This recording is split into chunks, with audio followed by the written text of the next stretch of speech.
Hello guys, welcome to CGPSC handwritten notes. आज हम लोग कंप्यूटर का इंट्रोडक्टरी पार्ट देखेंगे। ठीक है। और ये सभी परीक्षाओं के लिए उपयोगी होगा जिसमें भी कंप्यूटर आता है। तो चलिए स्टार्ट करते हैं। चलिए, तो कंप्यूटर शब्द की उत्पत्ति लैटिन भाषा के कंप्यूटेयर शब्द से हुई है। ठीक है, कौन से शब्द से हुई है? कंप्यूटेयर। और ये क्या है? एक लैटिन भाषा का वर्ड है कंप्यूटेयर। ठीक है, परंतु कुछ विशेषज्ञों का मानना है कि कंप्यूटर शब्द की उत्पत्ति कंप्यूट शब्द से हुई है। आप लोग भी पढ़े होंगे ना, कंप्यूट शब्द से हुई है कंप्यूटर की उत्पत्ति। और ये कंप्यूट कौन सा शब्द है, किस भाषा का शब्द है? तो ये ग्रीक भाषा का शब्द है। ठीक है, कंप्यूट क्या है? ग्रीक भाषा का शब्द है। और दोनों का अर्थ क्या होता है? गणना करना होता है। ठीक है, दोनों का अर्थ क्या होता है? गणना करना होता है, कंप्यूटर का भी और कंप्यूट का भी। तो ये ध्यान रखना आप लोग। कंप्यूटर क्या है? एक लैटिन भाषा का शब्द है। और कंप्यूट क्या है? ये ग्रीक है। ठीक है, ग्रीक भाषा का शब्द है। चलिए आगे देखते हैं। कंप्यूटर शब्द अंग्रेजी के 8 अक्षरों से मिलकर बना है, जो इसके अर्थ को भी अधिक व्यापक बना देता है। तो देखते हैं क्या क्या 8 वर्ड्स हैं कंप्यूटर के। तो ये है COMPUTER, कंप्यूटर। तो C स्टैंड्स फॉर क्या है?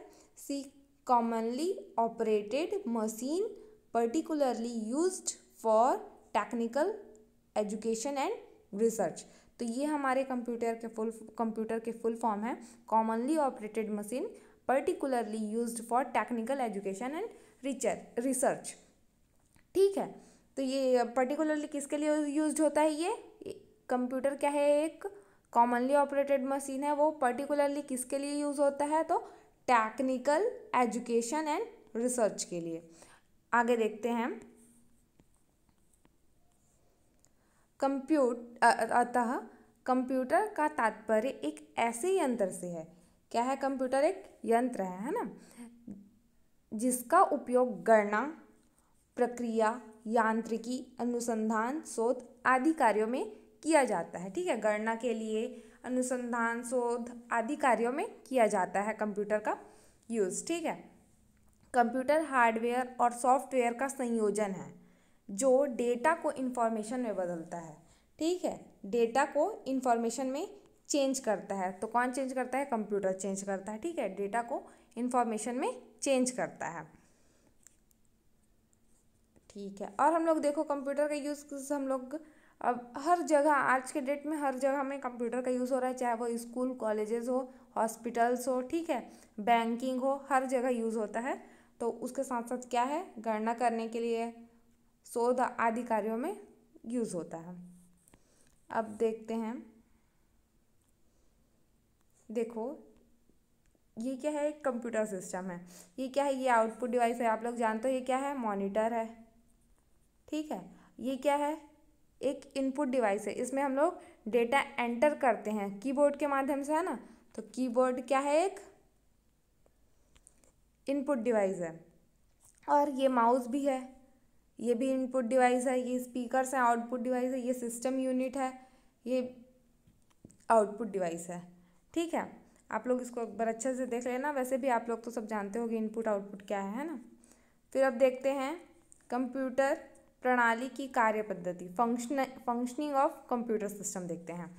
तो कंप्यूटर के द्वारा निम्न 4 कार्य किए जा सकते हैं। तो कौन कौन से 4 कार्य किए जा सकते हैं कंप्यूटर के द्वारा, ये देखते हैं हम लोग। ठीक है, कौन से 4 कार्य हैं जो कंप्यूटर के द्वारा किए जा सकते हैं? तो सबसे पहला है इनपुट। हम लोग किसी भी डेटा को डालते हैं कंप्यूटर में प्रोसेसिंग करने के लिए, तो सबसे पहले क्या करते हैं? हम लोग डेटा को इनपुट करते हैं, उसको निर्देश देते हैं। तो कंप्यूटर में डेटा या सूचना को भेजना इनपुट कहलाता है। हम लोग कंप्यूटर में डेटा, जो भी हमारा डेटा होता है, उसको डेटा या सूचना को भेजना इनपुट कहा जाता है। कुछ भी हम लोग डेटा एंटर करते हैं या इन्फॉर्मेशन, उसको क्या कहते हैं? कंप्यूटर में इनपुट करते हैं। यह सेंट्रल प्रोसेसिंग यूनिट के लिए डेटा और निर्देश भेजता है। ठीक है, इसके बाद देखते हैं। अब डेटा हम लोग तो भेज दिए, अब उसके बाद क्या है? प्रोसेसिंग है। तो सेंट्रल प्रोसेसिंग यूनिट कंप्यूटर के निर्देशों को एग्जीक्यूट करता है। अब जो भी हम निर्देश दिए हैं उसको क्या करेगा, प्रोसेसिंग में एग्जीक्यूट करेगा। जो भी निर्देश देते हैं हमारे द्वारा दिया जाएगा निर्देश, उसको एग्जीक्यूट वो प्रोसेसिंग में होगा। ठीक है, डेटा एग्जीक्यूट किस में होगा, प्रोसेसिंग में होगा। उसके बाद है आउटपुट। तो आउटपुट यह उपयोगकर्ता को संसाधित डेटा उपलब्ध करता है। जो हमारा फाइनल रिजल्ट होता है आउटपुट आता है, अर्थात डेटा क्या होता है, इन्फॉर्मेशन में चेंज होकर वो आउटपुट हमको प्राप्त होता है। तो वही है क्या, आउटपुट। ठीक है, इसके बाद देखते हैं स्टोरेज। तो यह डेटा और प्रोग्राम को स्थायी रूप से स्टोर करता है। हमारे कंप्यूटर में कितने सारे डेटा प्रोग्राम सब स्टोर होते हैं ना, वो किसके माध्यम से होते हैं, तो ये हम लोग आगे वीडियो में जब स्टोरेज का मेमोरी का पार्ट आएगा तो देखेंगे। ठीक है, अब हम लोग देखते हैं कंप्यूटर की विशेषताएं। अब देख लिए हम लोग कि कंप्यूटर की कार्य पद्धति कैसी है, ये देख लिए। अब उसके बाद देखते हैं कंप्यूटर की विशेषताएं, इसके क्या क्या फीचर्स है कंप्यूटर के। तो मुख्य विशेषताएं निम्न है। तो क्या क्या विशेषताएं हैं देखते हैं। गति, सबसे पहले हम लोग क्या देखेंगे, स्पीड देखेंगे। तो कंप्यूटर 1 सेकंड में लाखों गणनाएं करता है। वर्तमान समय में कंप्यूटर नैनो सेकंड, अर्थात ये ना 10⁻⁻9 सेकंड होगा। ठीक है, इसको आप करेक्ट कर लीजिएगा। ठीक है, 10⁻⁹ सेकंड में भी गणनाएं कर सकता है। तो कंप्यूटर एक गणना को करने के लिए कितना समय लेता है, वो 10⁻⁹ सेकंड का समय लेता है। अर्थात वो 1 सेकंड में कितने लाखों गणनाएं कर सकता है। ठीक है, 1 सेकंड में लाखों गणनाएं कर सकता है। तो अर्थात इसकी स्पीड क्या है, बहुत ही फास्ट है, ये हम समझ सकते हैं। सेकंड देखते हैं एक्यूरेसी, त्रुटि रहित कार्य। ठीक है, एक्यूरेसी क्या है, कितनी एक्यूरेसी के साथ ये वर्क करता है उसको देखेंगे। तो कंप्यूटर कठिन से कठिन प्रश्न का बिना किसी त्रुटि अर्थात एरर के परिणाम निकाल देता है। गणना के दौरान अगर कोई त्रुटि पाई भी जाती है तो वह प्रोग्राम या डेटा में मानवीय गलतियों के कारण होती है। तो कंप्यूटर कभी भी कुछ भी एरर नहीं देता है। जो भी एरर आते हैं हमें जो भी आउटपुट होता है उसमें कुछ भी एरर आ रहा है तो वो हमारी गलतियों, मानवीय गलतियों के कारण ही हो सकता है। कंप्यूटर के द्वारा कोई भी गलती नहीं होती है। अर्थात ये क्या होता है, एक्यूरेसी के साथ अपना रिजल्ट देता है। ठीक है, त्रुटि रहित कार्य करता है कंप्यूटर। अब नेक्स्ट देखते हैं और क्या इसके फीचर्स हैं। तो भंडारण क्षमता, ठीक है, अब उसकी स्टोरेज कैपेसिटी देखते हैं। तो कंप्यूटर अपनी मेमोरी में सूचनाओं का विशाल भंडार संचित कर सकता है। ठीक है, विशाल भंडार क्या कर सकता है, संचित कर सकता है। इसमें अथाह आंकड़ों एवं प्रोग्रामों के भंडारण की क्षमता होती है। अथाह का अर्थ क्या होता है, क्या हो जाता है, जिसको पार ना किया जा सकते। मतलब इसमें कितनों भी आप आंकड़े, डेटा, प्रोग्राम्स डाल सकते हो। ठीक है, इसमें भंडारण की ये क्षमता होती है। कंप्यूटर के बाह्य अर्थात एक्सटर्नल तथा आंतरिक इंटरनल संग्रहण माध्यमों hard disk, floppy disk, magnetic tape, CD-ROM में असीमित डेटाओं और सूचनाओं का संग्रहण किया जा सकता है। तो हम एक्सटर्नल और इंटरनल मेमोरी के माध्यम से क्या कर सकते हैं, अपनी डेटाओं को स्टोर कर सकते हैं। ठीक है, असीमित डेटा, उसका मतलब आप जितना भी डेटा स्टोर करना चाहते हो आप कर सकते हो। Hard disk, floppy disk, magnetic disk और मैग्नेटिक टेप और CD-ROM के माध्यम से। ठीक है, अर्थात इसकी स्टोरेज कैपेसिटी भी काफ़ी अच्छी होती है। वो बहुत विशाल भंडार डेटा को संचित कर सकता है। और देखते हैं फोर्थ क्या है, बहुउद्देशीय वर्सेटाइल। कंप्यूटर की सहायता से विभिन्न प्रकार के कार्य संपन्न किए जा सकते हैं। आधुनिक कंप्यूटरों में अलग अलग प्रकार के कार्य एक साथ करने की क्षमता है।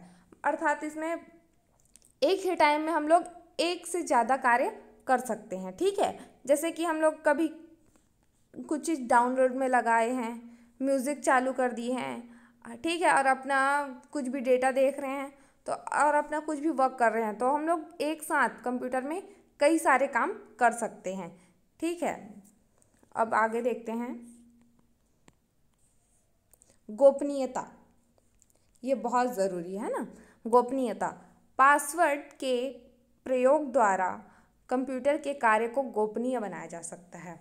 अब हम लोग को हमको किसी को डेटा शेयर नहीं करना है, तो हम एकदम उसको क्या कर सकते हैं, गोपनीय बना सकते हैं पासवर्ड के माध्यम से। हम कंप्यूटर में कुछ भी फाइल हो गया, किसी भी चीज़ में हम क्या कर सकते हैं, पासवर्ड डाल के रख सकते हैं, ताकि हमारा कंप्यूटर मतलब हमारा डेटा सेफ रहे।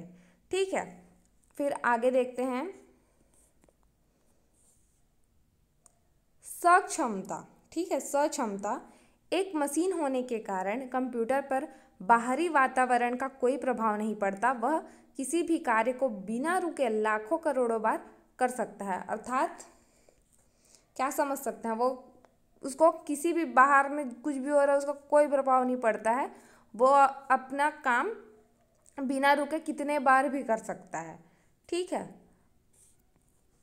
वो तो एक मशीन है ना। फिर देखते हैं 7th है, इसका फीचर्स क्या है, स्वचालित।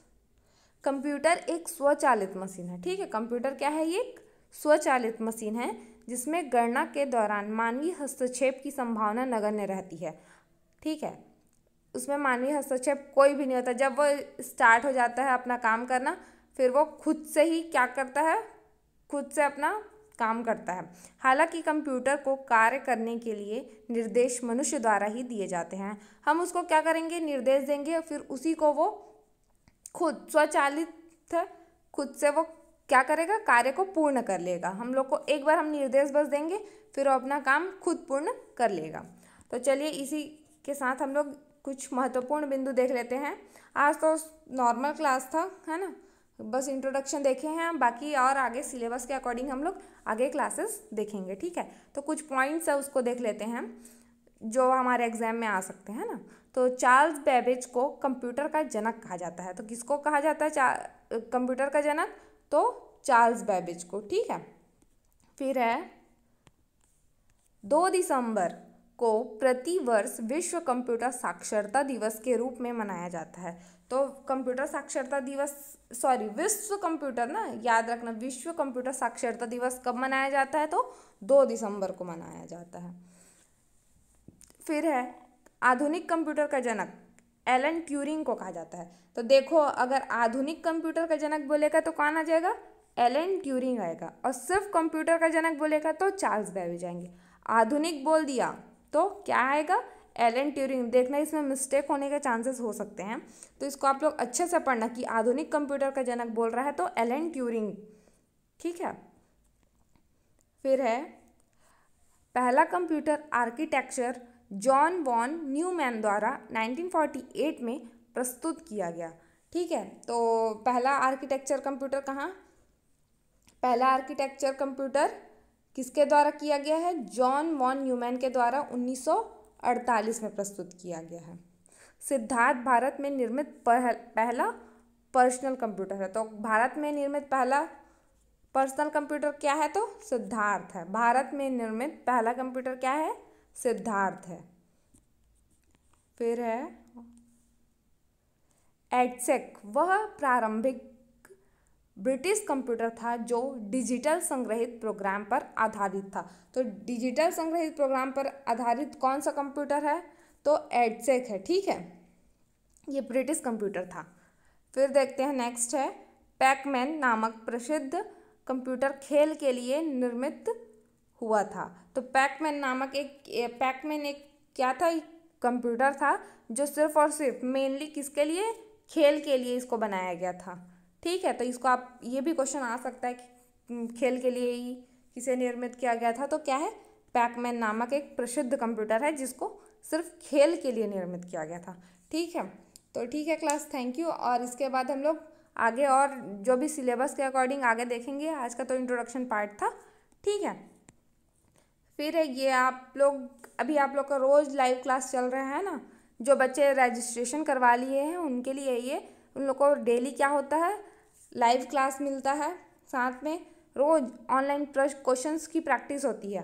बच्चे लोग को हम लोग टाइम टेबल के अकॉर्डिंग उन लोग को टॉपिक दे दिया जाता है, फिर उसका ऑब्जेक्टिव क्या होता है, क्वेश्चन सॉल्व करते हैं। और साथ में वो करंट अफेयर्स डेली आपको क्या मिलेगा, करंट अफेयर्स मिल जाएगा।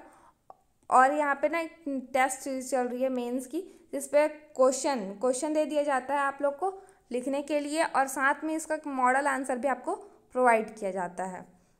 तो अगर आप लोग रजिस्ट्रेशन नहीं करवाए होंगे तो एक बार करवा लीजिएगा रजिस्ट्रेशन। अगर आपको कुछ भी डाउट होगा तो आप ये रजिस्ट्रेशन एंड हेल्पलाइन नंबर इस पे 7583864441 में व्हाट्सअप करके आप क्या कर सकते हैं, पूछ सकते हैं। डेमो भी चाहिए होगा तो आप लोग डेमो भी ले सकते हैं। ठीक है, थैंक यू।